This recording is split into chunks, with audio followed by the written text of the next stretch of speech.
No one is perfect. Assume your opposition is. If you already haven't figured this out, we are living in a world in which we are constantly competing. And whether you like it or not, you are playing this game if you're alive. So, better off winning it than just sitting on the sidelines, eh? Now, I've put a few steps here and follow along. First of all, don't stress. Stressing is only going to turn on panic mode in your brain and you're going to make mistakes. Feeling sorry for yourself, however, is unacceptable. You're competing whether you like it or not, and I have nothing else to tell you on the matter. You would like to win, right? You're probably an ambitious person watching this. So, why would you feel sorry for yourself when you're playing the game in which you can earn that what you desire?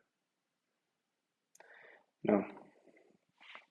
The first practical tip for you: anticipate your mistakes.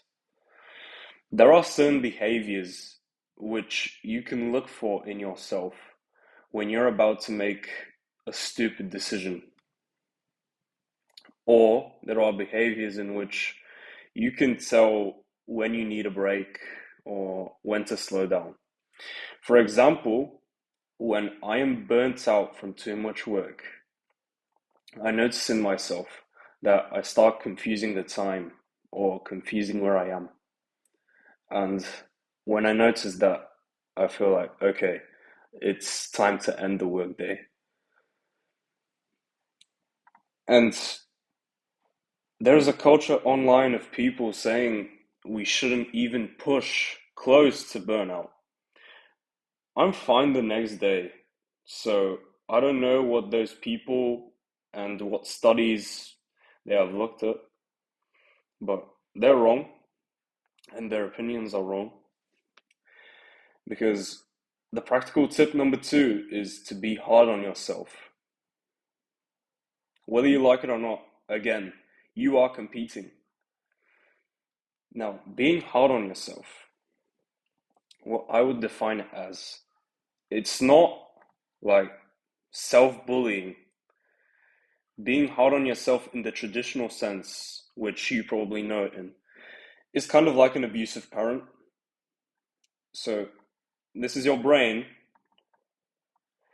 and this is being hard on yourself. It's repeated self-bullying in which you're basically telling yourself harmful things, harmful self-affirmations based on a lie. Now, what I define as being hard on yourself is admitting when you've made an actual mistake. Let me go back to this point. How to anticipate your mistakes correctly. What would help is that you physically, so a physical notebook, you physically take notes when you make a mistake. What led you to that mistake?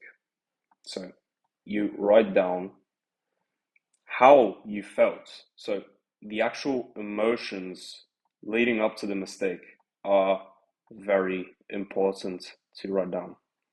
Why? Well, the next time you feel the same emotion, you will recall having written it down. And this will put your brain in alarm mode. It will start looking out for stupid thoughts forming in your brain, which could lead to another mistake. Now, this doesn't mean you have to be perfect. Of course, you learn from your mistakes. Don't get me wrong. I'm not here to bully you into being some perfect being because you can't be. No one can be.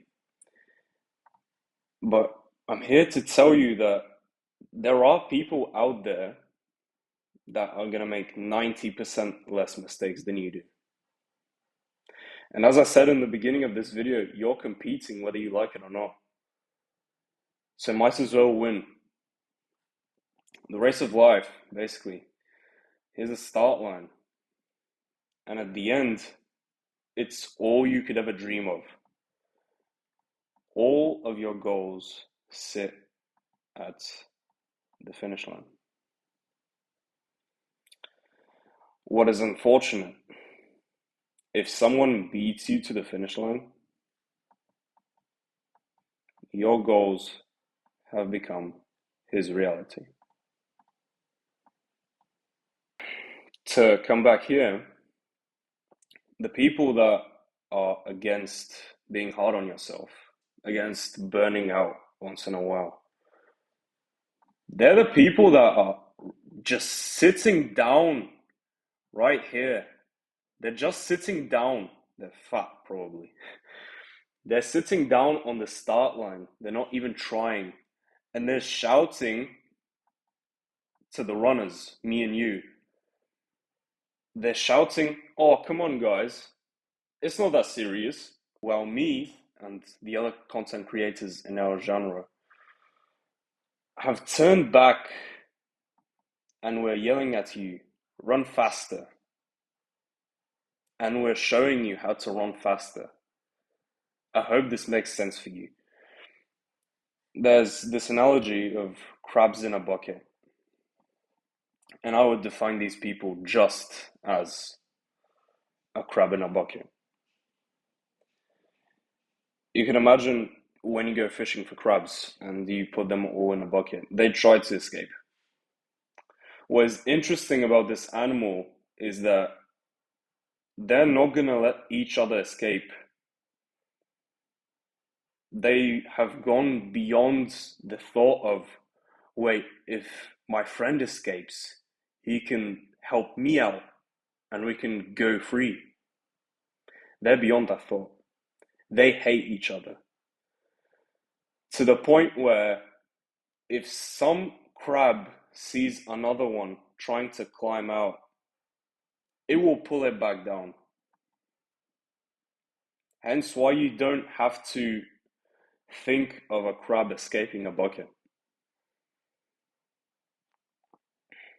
So this culture right here, unfortunately, there's attempts at it being normalized, because this way there's no ambitious individuals in the world. There's no one to challenge any regime, and there's totalist power. So this goes beyond just your goals. It's how it shapes society.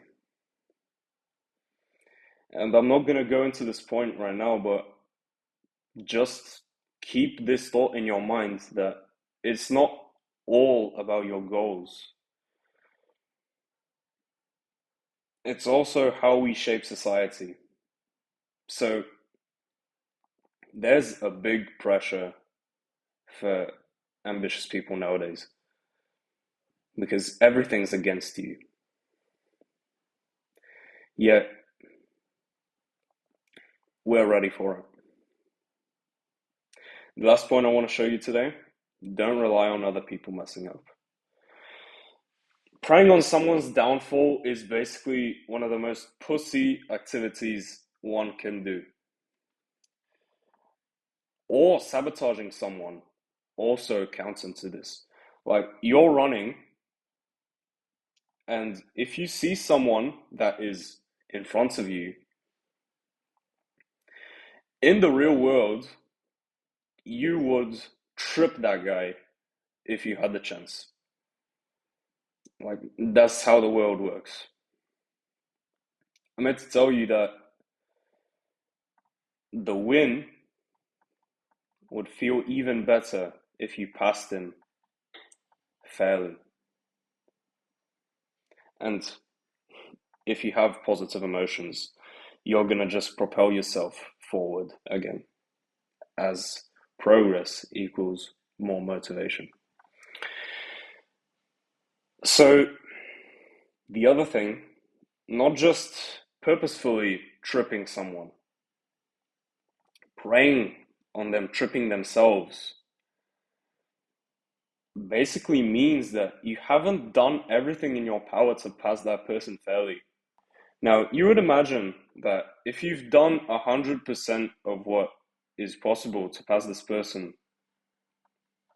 you're just going to sit back and think, I win if I win. Well, maybe if you've done like 50%, you're insecure of your actions because you know you've left a lot on the table. And you're going to start preying on someone's downfall because you want the results of your goals for yourself. Well, no. Preying on someone's downfall, unless they have an unfair advantage in front of you, is a pussy activity. And you won't do it if you're playing the game fairly. Now, if they've been born with $1 billion in their bank account, sure, I understand then. But in every other case, you bleed the same as the others, right? And there's no point in you starting this negative thought chain of, oh, I hope they mess up.